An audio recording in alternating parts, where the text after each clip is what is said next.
I want to thank Maria and Kim and Mark so much for this effort.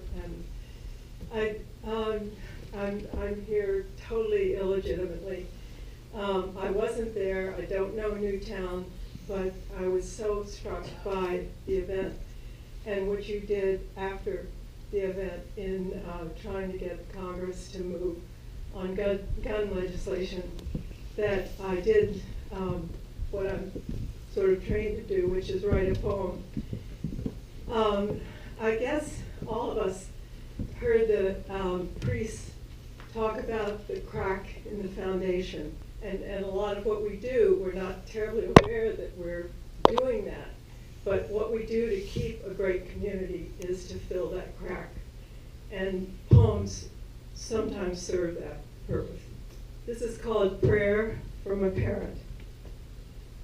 It was almost impossible to recognize him at the morgue. He had been shot so many times, he looked like the rag toy our dog drags around. I couldn't believe another human being could fire so many bullets in someone lying helpless on the ground. Was it because he stuck out his tongue? Or lunged at him the way he might have seen the principal do?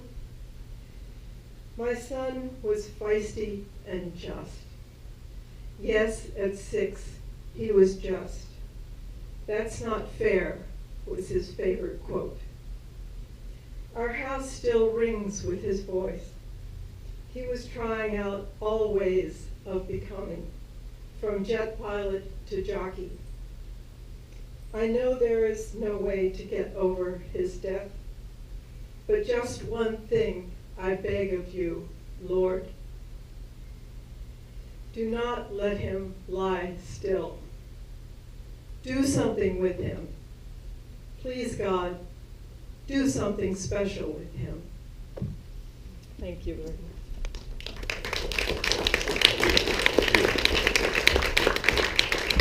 Hey. That was very powerful and emotional. But thank you all for being here. This project started 3.5 years ago and really landed in Newtown sort of by happenstance, oddly enough, and started this journey with Mark and some of the other people that you saw to really try to tell a story of collective grief and trauma in this community. And I just really want to thank Mark for all of the strength and trust each time I have him by our side. I just feel such strength, just so inspired by his strength and what he's doing. So I won't speak too much yet. I also want to thank Maria, who's been here as a partner in this from the beginning. So just like to bring them up.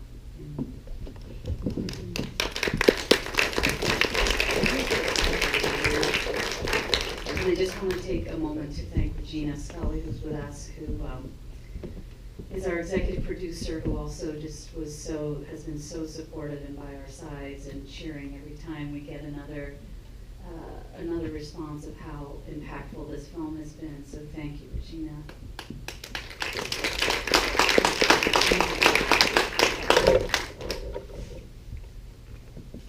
Thank you guys for being here. I just want you to know that, how much it means to us that you were here and that you allowed yourself to consume this, because I know it's exceedingly difficult. But as it is difficult, it's also important. And it's important that you take what you're feeling right now. I know it hurts, and I know it's deep. But the whole idea is to take that, what this film brings to you, and turn that into something positive. That's what we're doing. That's what I'm doing with my life, and that's what I hope this film can bring to your life, and to share this. It's too important, and there's too much at stake, and I think you've gotten a first row seat into what's at stake, and the price of inaction. So take this and carry it forward, and we would love to hear from you what you're thinking and what you're feeling now, and ask away. Let's have a conversation. Last night, my husband and I watched this film by Spike Lee called Chirac. today, I heard on the news several different times stories about what's going on in Chicago. So it's really sort of interesting to see these two films back to back. And I guess what I'm feeling is, and wanting to ask, you know, nothing's happening with gun legislation, or at least from my perspective. I'm sure that you could give us some insight as to, you know, where we are politically and otherwise to be able to change things. But it just, I'm very frustrated, and I see films like this and I go, these films are so unbelievably powerful, but they're not by themselves catalysts to achieve the change that we know that we need in terms of legislation. So maybe you could give some perspective on, you know, you're in the middle of it. How does that make you feel when, you know, so many years later, what appears to be nothing has changed, but maybe something has changed? You can give us hope. Well, thank you for that. And the question is regarding, you know, the tale of these two, the macro lens and the micro lens. This is, you know, if you pull the lens back from what you saw today, from this deeply personal story of a few families, and then you just talk about what's happening in Chicago and across our country every day, right?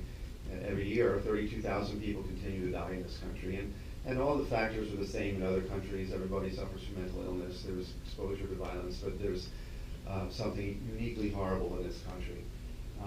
And yeah, certainly we need to do better with reform, but we tried that from the top down. You know, you may have seen that in 2013, and we didn't get anywhere with it. And we had 90% of the support of the American public that something as simple as background checks should accompany every sale, not just certain sales.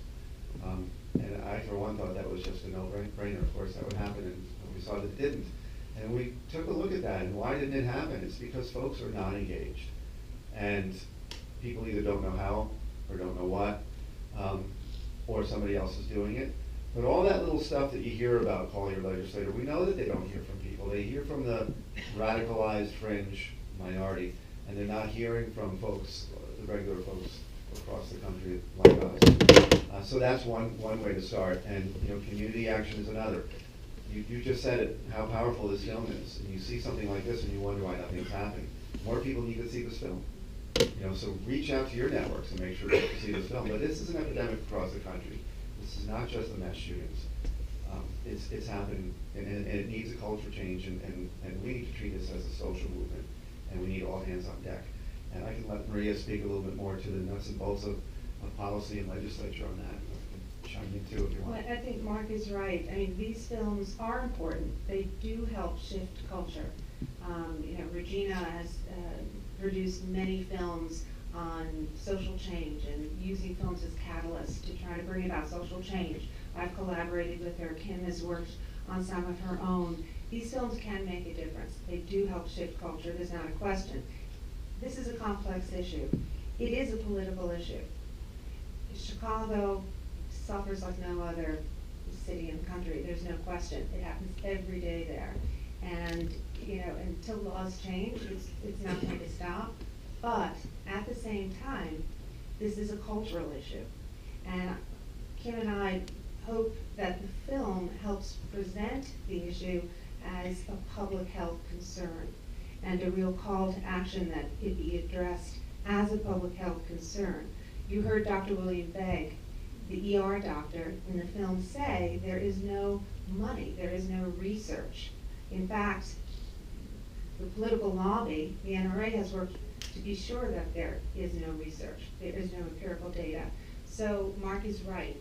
These films need to be seen and your voices need to be heard. Yes, there was a woman in the red.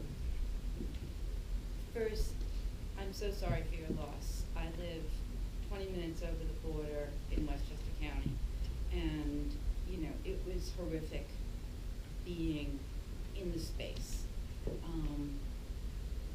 But I feel since that shooting, there have been so many other horrific incidences. And you know, I dutifully signed up for Sandy Hook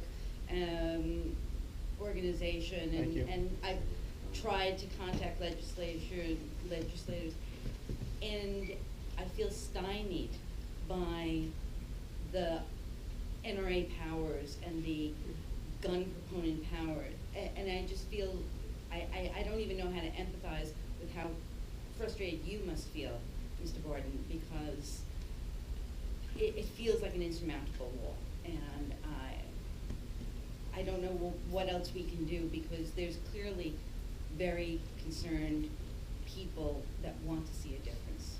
Yeah, but we were just talking about this, Ken and I were just talking about this after dinner. There's so many things that we can do. There are so many more things that we can do, and Maria just illuminated a few of them. The CDC can't even do research, so That's because the NRA is in. the NRA, they're not all that.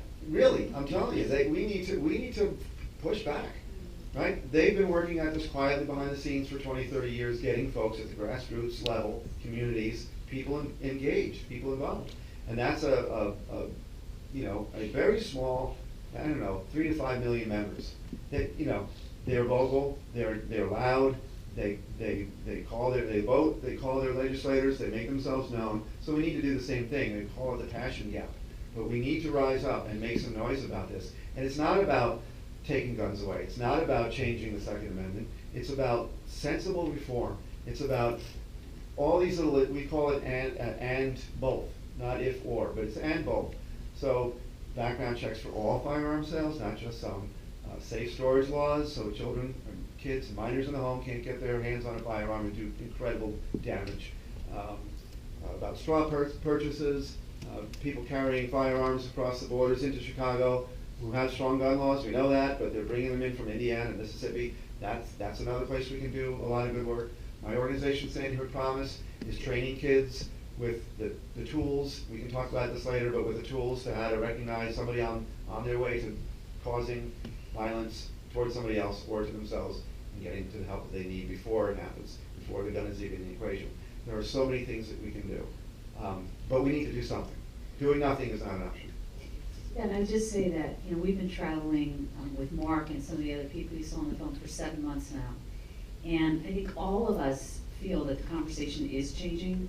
And one of the things we want to do with the film is really try to take this out of this polarized partisan space and to use the story of an entire community as victim to show these different constituents and help build the voices of law enforcement and teachers and clergy. There's a lot of things happening. We have an impact campaign we're launching where we're working within space of faith and all kinds of places to, as Mark said, and to get people on board with this and not have this, continue to have this, demoralized place. Yes, this gentleman in the front. I am sorry, really sorry for your loss, and you are an inspiration to the rest of us. The strength you show is just unbelievable. Going to what you can pull out of this, because you can't make any sense out of what happened on the 14th. You can't make any sense out of it. And you had mentioned it's a cultural thing, and I feel like in a lot of cases, that everybody looks at the guns, how they're licensed, how they're given away, how they're not given away, all of that stuff. The NRA only consists of, what do you say, 2-3 million? 3 to members? 5. It's a little 5 million? foggy, but even if it's 5, that's It's hard for me to get my head around the fact that even after Orlando, what's his name from Connecticut? Senator Murphy. He still couldn't get anything substantive done, even after Orlando. And it seems to me that if you're in Congress, you have to be able to see that there are more people for common sense restrictions than there are in the NRA. And yet it still doesn't happen. And I think what happens to a lot of us is, what's the point? One of the things we're doing with the film is using it. There's a lot happening in state by state. And so there are 4 states right now with ballot initiatives for background checks. We have screenings lined up in 3 of those 4 states. So, you know, I think this, you know, what we feel when we, is this kind of constant looking at this one, you know, magic piece of legislation in Congress, and I don't know how you feel about that, but. Yeah, there is no magic piece of legislation, but it will happen. We've had stricter gun laws. You know, for 14 years we had an assault ban, many will remember, from 94 to 2004.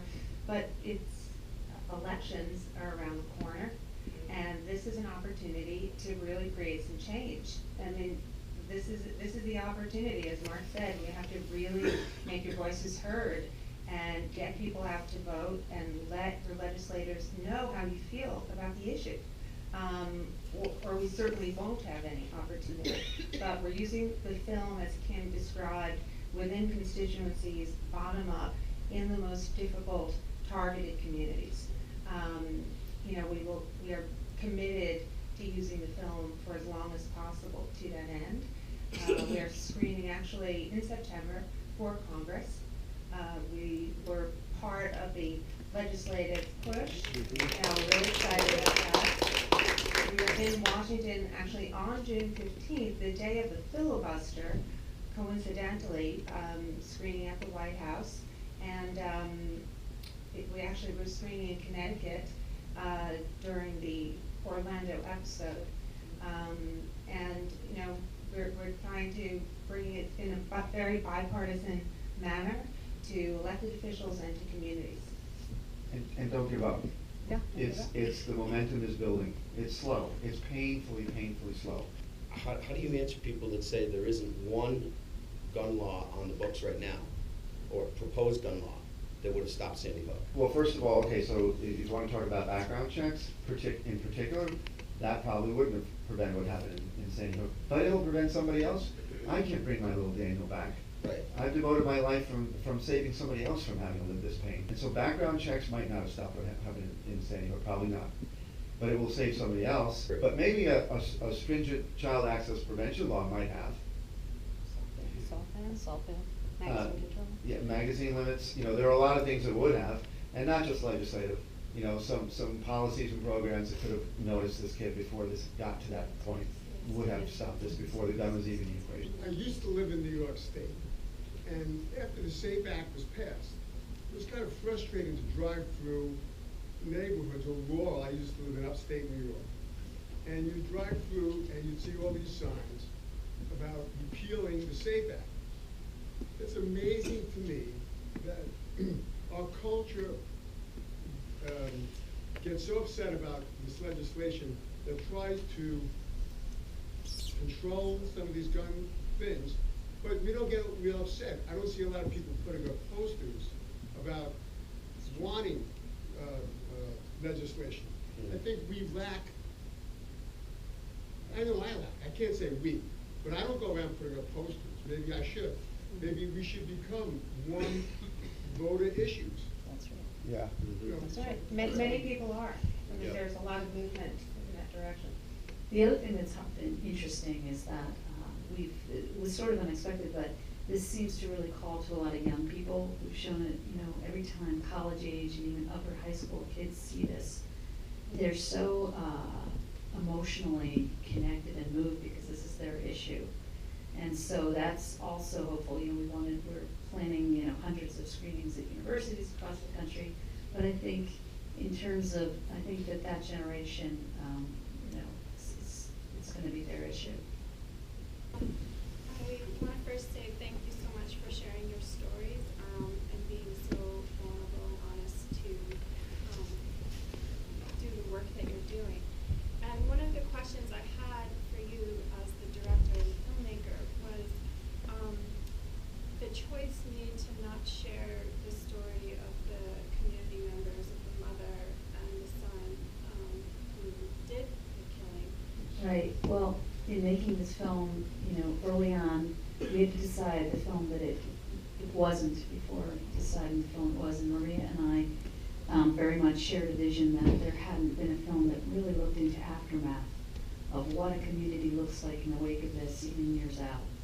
So from that point of view, I tried to stay very strictly to the point of view of almost community as character. And my experience was that there wasn't I felt solidarity to not name him, and that if he were to come up the way he did, it would be solely through the perspective of the community or someone in the film. So that for me is another movie.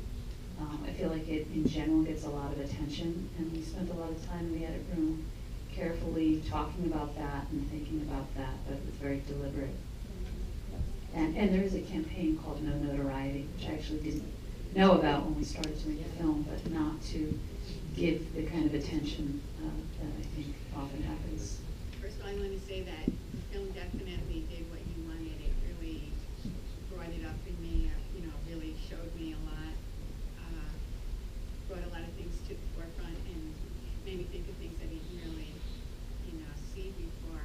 And I was wondering about how to get that out for more people to see the film. And you kind of mentioned that about you're going to show it to colleges and Right. universities. But I also just wanted to say that I wanted to tell Mark that I spent summers with your wife, Jackie, growing up in Smallwood, and my sister too, and I was best friends with Madeline.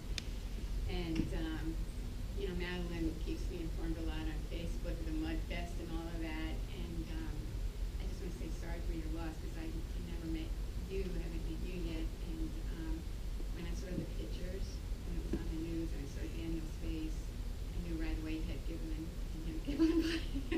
so, Yeah. I just wanted to tell you that. And He used to say, I have my mom's face and my dad's body. And I just wanted to tell you that the film is doing what you want. Thank you.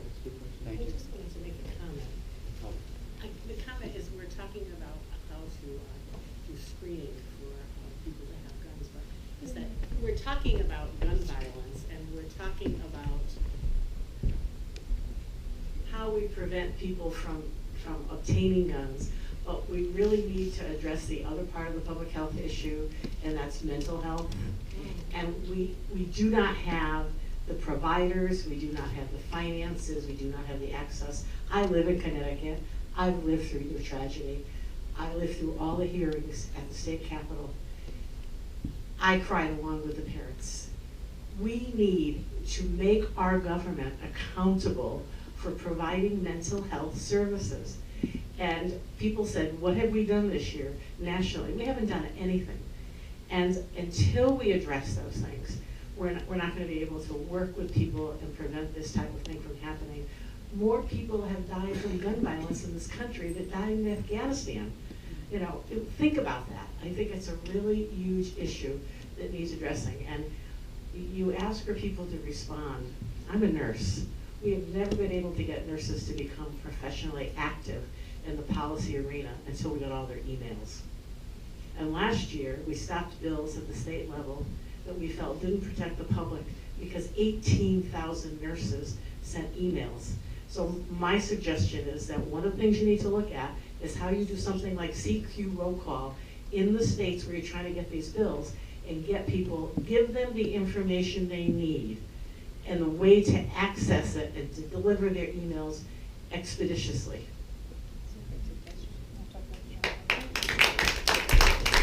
That's a great point, and I can speak to that from the lens of and both, and so it is that.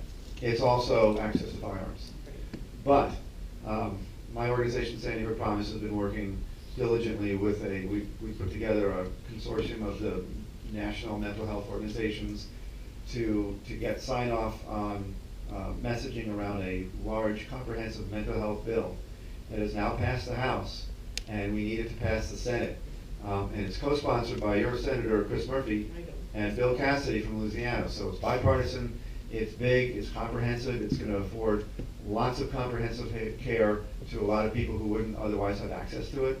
And so do that. Get your nurses, get everybody on board to call into their senators and tell them we need to pass this bill, because it's going to be coming through the Senate, I think, as soon as next week.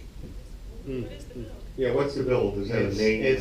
I can't remember the number of it. It's got a generic, it's not the Excellence in Mental Health Care, that was Senator Stabenow. But it's sponsored by Chris Murphy and Bill Cassidy from Louisiana, Chris Murphy from Connecticut. And so if you look that up, you'll find it. It's all over their websites, and it needs support in the Senate. If we can pass it to the Senate, we can get it to the president's desk, and he'll sign it. 30 to 32,000 deaths from gun violence a year is often cited. And the public, and they're all tragic from whatever kind of gun violence it is. But the number is really much bigger. There are people who are affected, all the families that were shown in the film, all the neighbors, people like me who watch this, and the people who are injured in gun violence. So 32,000 is a small number in the scheme of what's happening in gun violence.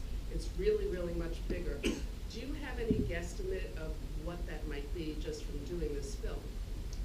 I think that is the whole point of the film, is about ripple effects, and I'm glad you took that from it, because, I mean, for me personally, when Orlando happened, having gone, been making this film and being by the side of Mark and others, you just think about exactly that. You think about the 49, you think about the 50 others that were injured, and then you think about all of their satellite, all of the clergy that had to deal with them, all of we've been invited to screen the film in a couple of weeks in Orlando as more of a community resilience, pay it forward. Mark is going to be there, Mark and Jackie with us. But I think, in the emails, they're starting to tell me that the first responders are having a lot of trouble. A lot of them are disabled and unable to return to work. So that is the point actually of not only the film, that wonderful quote of Maria's father at the end. It is about recognizing the whole point of the movie was to break through that desensitization that I think is happening, because this is happening so often, and to realize that when the priest says, we're all victimized, it is all of us. So that's what we're trying to do with the film, and actually we are going to have a theatrical release, which is a real eureka for a documentary, a small documentary, in October.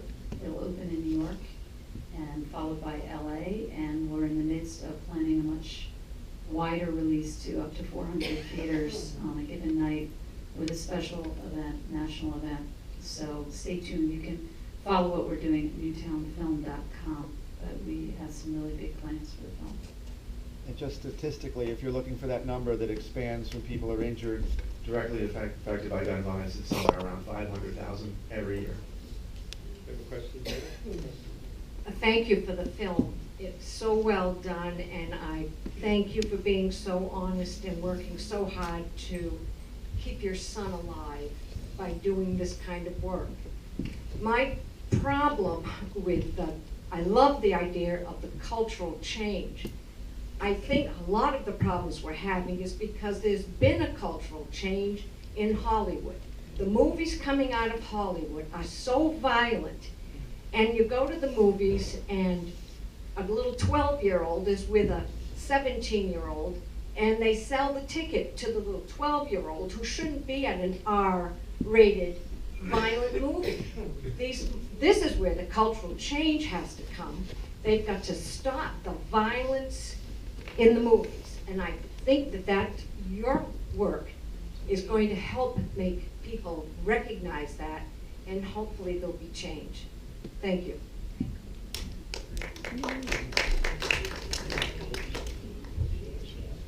Any questions? Yes, okay. Mark, I had a question for you. If you wouldn't mind sharing what's helped you or some of the other parents with the grieving process.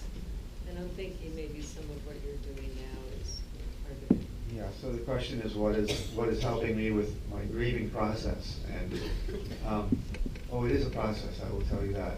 It's never ending, and it's so what has been helping me is certainly through my work with Saying Her Promise, that I know from evidence and anecdotes that we are literally saving lives, and that's tremendously helpful. Nothing's going to bring my little Daniel back. But in his spirit, in a very real way, I mean, this was the kid that would look out for other little kids. He was the kid who would hold the door open for strangers. I would wait in the parking lot while he's holding the door for somebody.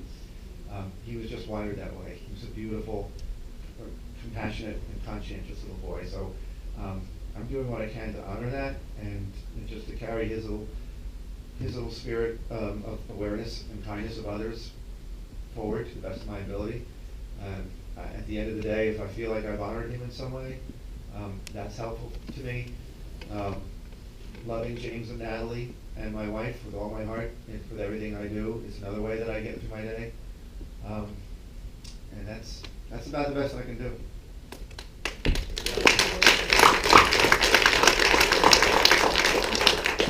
I just want to take a moment again to thank Mark and all the families in the film for, pushing through their own pain every day to try to stop this from happening to other families.